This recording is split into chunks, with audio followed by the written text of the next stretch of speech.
Hello mga ka-Twinkle! Hello! Good evening! Good morning sa mga bagong gising. Kumusta? Ayan, nagluto ako mga ka-Twinkle ng lumpia. Bigay ito ng aming kapitbahay dito na Pilipinas. Galing sila ng Pilipinas. Tapos, ewan ko kung saan gawa niya to or ano. Basta nagbigay siya ng madaming food kagabi, pasalubong, pulburon, sinigang, kangkong, adobong kangkong ba yun? Ito itong lumpia, mukhang mushroom, na hindi ko maintindihan kung anong tawag nito. Hoodie chip mushroom, ayan. Ewan ko ba? Ayan, in-check mo lang siya. At saka yung pulburon. Ayan, binigyan niya tayo ng pulburon. So, ito yun ang apoy-apoy. Ano naman tayo? Magpapasok na. So, ayan. Pinirito ko na bago masira. Kasi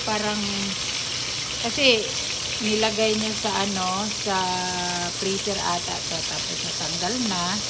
Hindi ko na pwedeng ibalik sa freezer. So, ayun. Luto ko na ngayon. Nagluto din ako ng kanin. Using my new rice cooker ulit. Kasi nga, kumbaga nakalmot na namin lahat na. Dami ng kalmot yung old na microwave. Ano yung tawag nito? Lutuan. Madami ng kalmot. So, masama pala daw yun pag maraming kalmot. Bad na. So, ayan, no? Ito na, siguro ito. Aray ko, tama na. Kasi marami na akong pasok ba? Napitilam-tilam ba siya ba? Masakit ba? Dami na akong pasok. Tama na. Ayan. So, hindi ko na siya pagka-crispy. Kasi ganito, ano kasi siya, yung oil is, sakit! Sakit! Talaga sakit! Ang sumigaw! Ayan na. Ayan na yung pasok ko pa nga. Alam nyo ba, gusto ko nang magbagong buhay. Ayaw ko na nang sumigaw eh. Pero bakit gano'n nagpapasok? Talagang inaano ako na sumigaw eh. Ayan, tuloy. Bagsak. Ayan. Pinipili talaga ako sumigaw kasi titilamsik eh. Ayan, o. Bababait na ako eh. Kasi nga, lumilindol na. Para mawala na yung lindol. Magpakabait na ako. Ayoko na nga sana makipag-away. Kaso lang, malindol naman ulit. So, parang, mo kasi, kapag mawala na yung lindol, pakabait na ako. Hindi na ako magbabad. Okay. So, yun.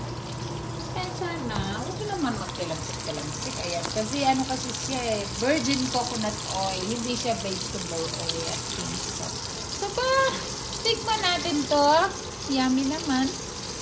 Yummy. Ayan. Galing sa kanila to. Ito na ata.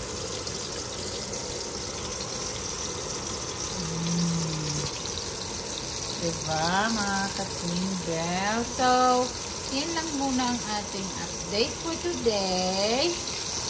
Nagluto. Nagbigay ng sinigang ang aming kapitbahay. Hindi ko alam na, dalawa pala. Umalis na kasi yung isa namin kapitbahay na Pilipina, which is yun yung dati ni Ethan, si Ate Jeanette, umalis na sila, iniwan na kami, lumipat na sila sa Houston. And then, hindi ko alam na meron pala pang bagong mga Pilipina dito na magkalapit lang kami. Isang bahay lang, o dalawang bahay lang yung pagitan, no? So, sana makapag-banding at namit ko rin yung isa. Kasi namit ko na yung isa kagabi. Ito nga.